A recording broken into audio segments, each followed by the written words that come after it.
Hey everybody, I'm going to say something that I've said maybe just a few times in my life for a reason I'm about to explain, but I have to say it. Happy Juneteenth. And the reason I haven't said it much is because going back to when I was a little boy, I always felt Juneteenth was something we should go beyond and not use the term celebrate. I felt that, and I still believe that what happened was a criminal act that a number of people should go to jail for, but they're beyond us, so that can't happen. Um, and I'm always of the mind that we need to look forward as African Americans because there's so much in the past that has been bad, and we have a tendency, particularly today, to think that the world is not for us. And I always tell this story, and I'll tell it real quick. I was responsible for 3 YMCA youth and government programs in Fort Worth, Texas, between 1981 and 1983, and we had a function called City Day.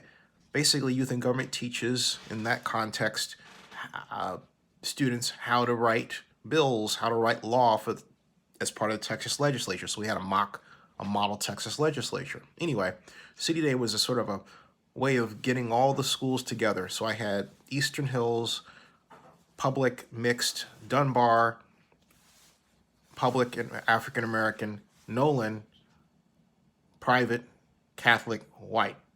And at City Day, my students from Nolan were doing a dance called the Gator, and I was doing it with them. It's a floor dance. And then I looked over, and my students from Dunbar were all sitting in one group, and I said, why don't you join us? And one says, I'm not going to do that. It's for white people. And I said, you get in there and come on and and try it. And he did, and they did, and he came out and he said that was fun.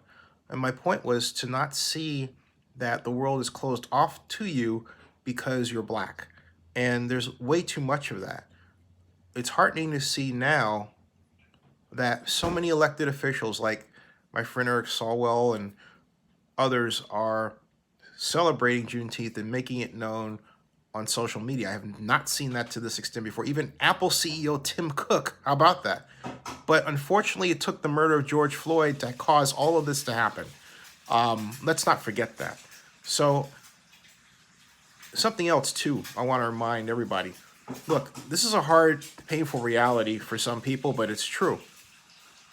Not everybody black was enslaved. Keep that in mind. I was at Berkeley when I went to grad school, and I was getting ready to go to class one morning. I happened to find a book called Black Names in America. And that's breakfast going in the back there. Black Names in America. And my last name, Abraham, was a name of blacks who were consistently free. In other words, there are 3 names. Names that we had as slaves, last names. Johnson, for example. And then there were names that blacks adopted after they were free, and there were names that blacks had who were completely free the entire time. Abraham was one of those names, and I was floored. And that really caused me to see myself differently, realize that I have a history that I need to get a far better handle on than I did, obviously.